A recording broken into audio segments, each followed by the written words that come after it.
Discourse 7 of the Philosophic Integration series, June 2020. So Discourse 7, the theme is understanding how to become karma immune and to remain in the energy of divine grace. It's that practice of remaining in the energy of divine grace that will keep you free of earthly karma and allow you to create much stronger and powerful conditions for a continued spiritual practice and deeper peace in the midst of outer uncertainty. So I spoke a lot about emotional healing, purifying your heart, and getting balance in the divine feminine and the divine masculine. And I then went on to say how the union of those two attributes in yourself creates inner harmony, and then it repels the outer forces that are not aligned or not having your best interests at heart. Those opposing energies go away, and as a result, you have a lot more power. So you have the power, you have the emotional integration, you have the peace, and you have the downloads of divine grace that are basically helping you on the spiritual path to complete the process of dissolving the human form and entering into a deeper relationship with Source or God. So before I talk more about karma immunity, it's important to understand a bit more about what this grace actually is. What is this power or this energy that's coming through and dissolving your ego and removing parts of the human form? What is it about this energy from another reality that can totally fill you up with a very powerful love energy and provide you with a very different understanding into the nature of reality?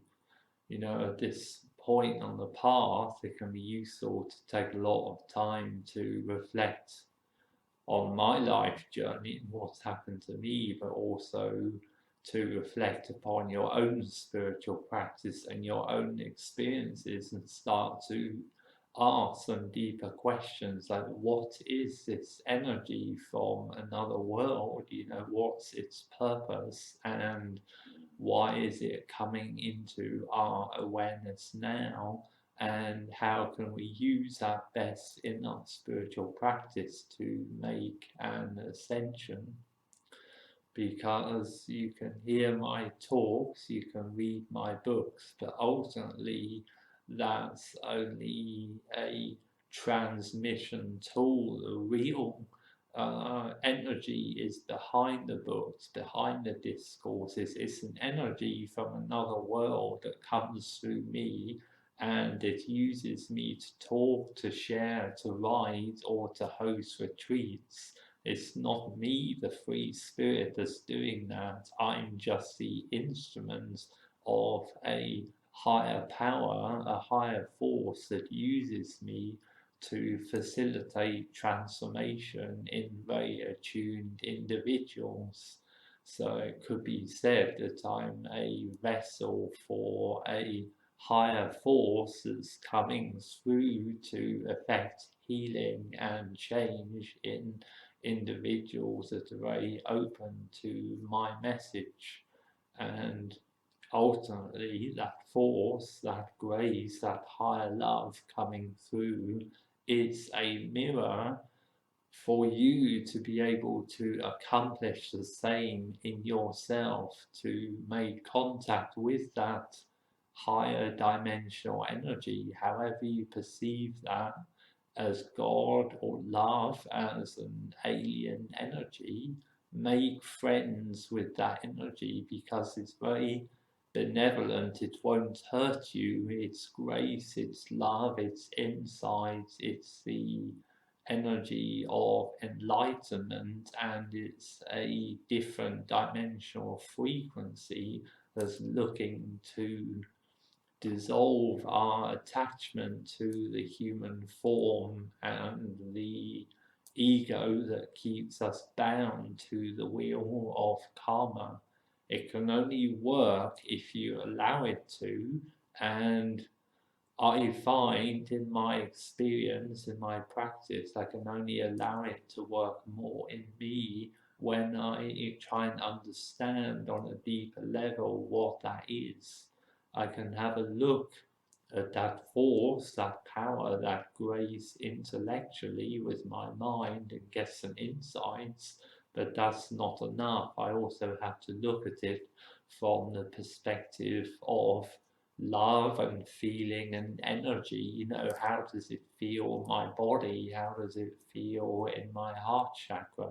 And I have to balance those two perspectives to get a deeper understanding and a look as to what that grace actually is.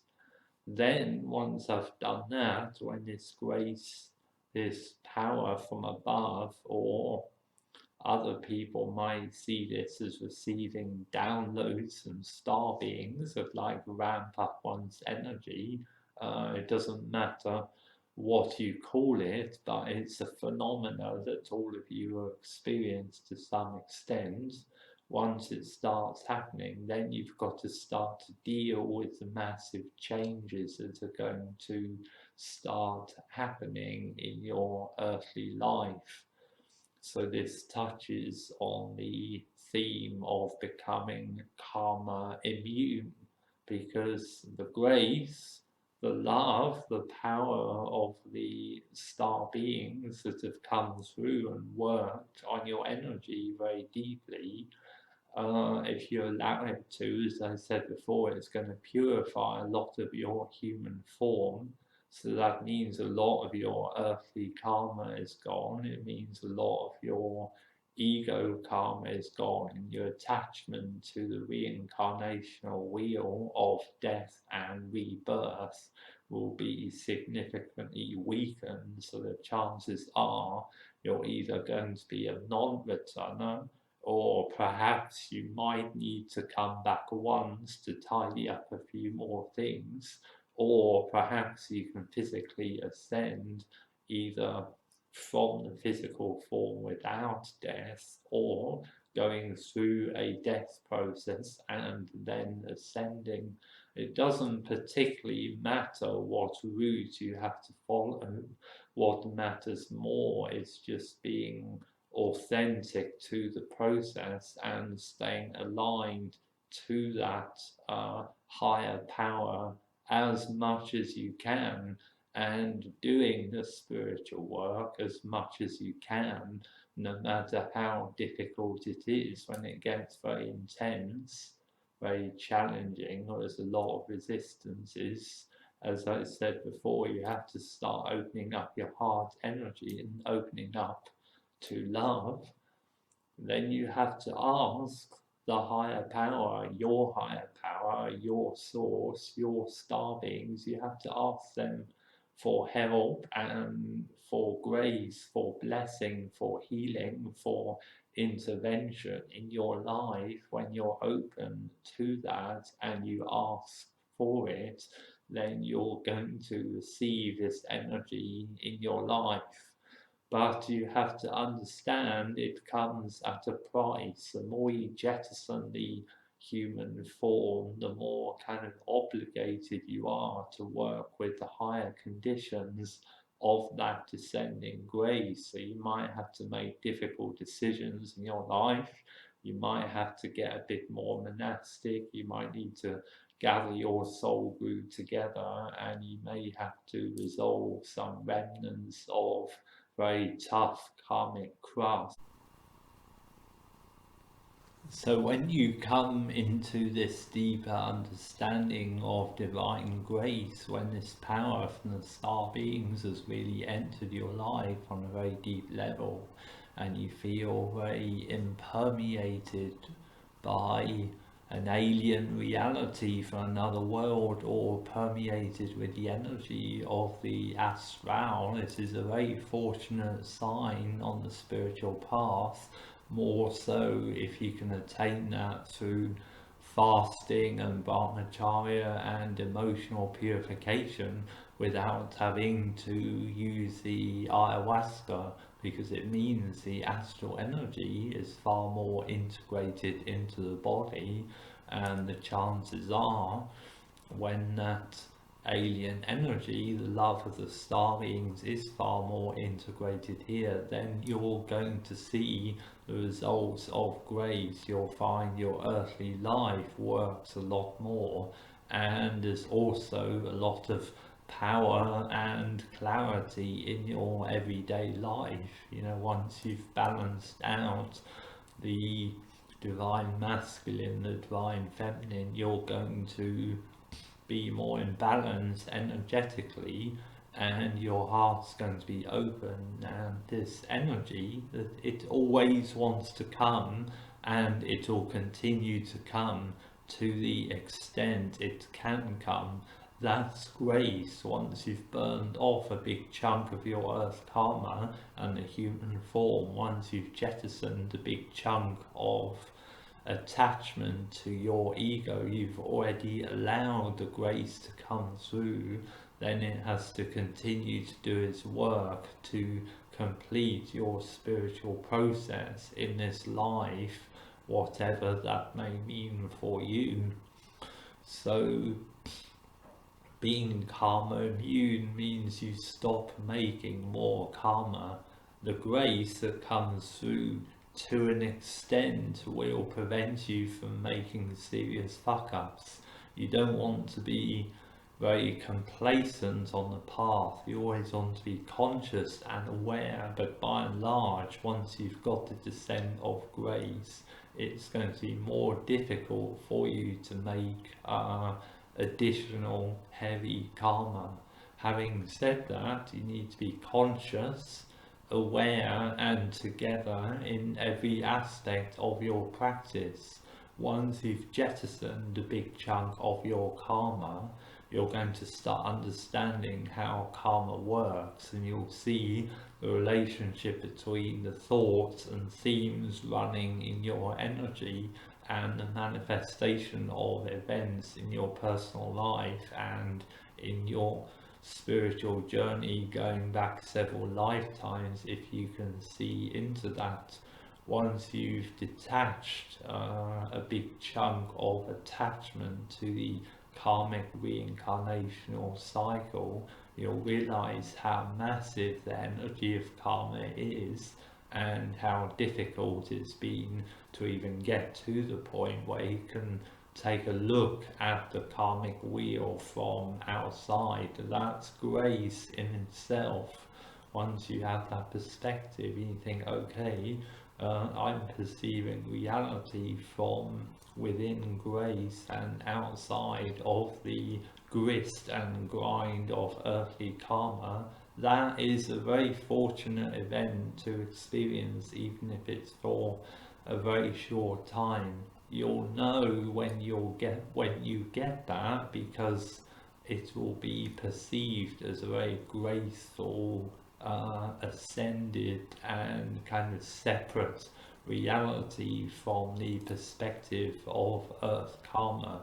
But what you have to do is maintain the intentions in your life to stay open to the grace, to the power, to the star beings, and use that as a teacher. You'll find by and large there won't be very many human teachers that will be able to help you at this stage of the path, and ultimately that grace, that force, that power from God or source, that is your teacher.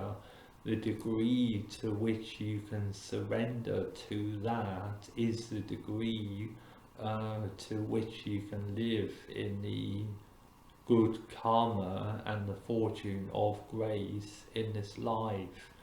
You know, you want to open up to that, because if you're going to be karma immune, you know, I've talked a lot about working off heavy karma or energy caused or just karmic attachments to the ego, but there's also something called positive karma in every life. You also have an allotment of white stones that you've accumulated, earned, gathered. However, you have these white stones wherever you got them from whatever lessons. You have to also experience good karma. If you're closed to grace, you're closed to experiencing the positive karma of your efforts. And to be closed to experiencing positive karma is making additional negative karma in itself.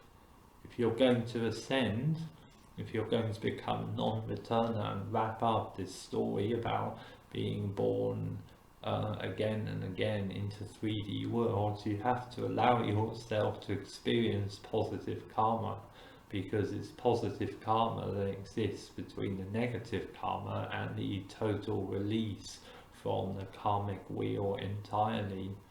And it's the allowing yourself to live in positive karma, opening up to the grace, is going to give you the conditions to do the integration work. You know, philosophy is work. It takes years and years and years to turn around in your mind all the advanced spiritual concepts along with all the experiences you've had in your life and make a deeper sense of it. You can have understandings and insights, but it solidifies with time. It's work. It takes years and years in monastic or semi-monastic conditions to advance enough on the philosophic path to integrate the many mystical and astral out-of-body experiences you may have had.